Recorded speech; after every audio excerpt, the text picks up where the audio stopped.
সবচাইতে সম্মানিত করে আমি আদম সন্তানকে বানাইছি। আবার অন্য আয়াতের মধ্যে আল্লাহ তাআলা বলেছেন উলাইকা কাল আনআম বাল হুম আদল, এই মানুষই চতুষ্পদ জানোয়ারের চাইতেও নিকৃষ্ট হয়ে যায়। কখন হয়?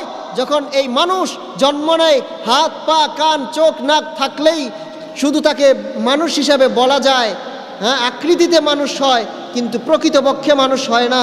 কারণ একটা জিনিস খেয়াল করেন, গরু ছাগল হওয়ার পরে কেউ কি বলে যে হুজুর এই দোয়া করেন, মুরব্বী দোয়া করেন আমার ছাগলটা জানি ছাগলের মতো ছাগল হয়? বলেন তো এই কথা কে বলে?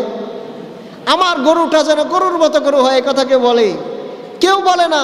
কিন্তু মানুষ হইলে বলে হুজুর দোয়া করবেন আমার এই সন্তানটা যেন মানুষের মতো মানুষ হয়। কারণ হচ্ছে যে হাত পা কান চোখ মুখ নিয়ে জন্ম নিলেই সে মানুষ হয় না।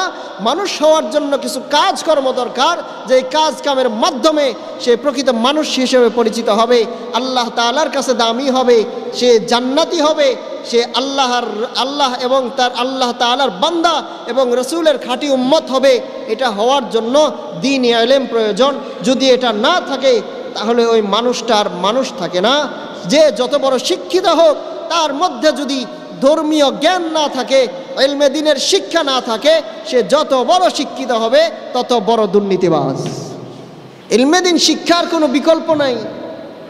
যেই শিক্ষায় শিক্ষিত হওয়ার জন্য আপনার সন্তানকে ইকরা ইন্টারন্যাশনাল তাহফিজ মাদ্রাসায় দিয়েছেন, এখানে পড়ে আপনার সন্তান আন্তর্জাতিক মানের হাফেজ হবে। এই জন্য আল্লাহ তাআলার ভয় আমাদের মধ্যে ঢুকাইতে হবে, তাকওয়া অর্জন করতে হবে। এই ভয় অর্জন করার জন্য, তাকওয়া অর্জন করার জন্য ইলমে দ্বীন শিক্ষার কোনো বিকল্প নাই।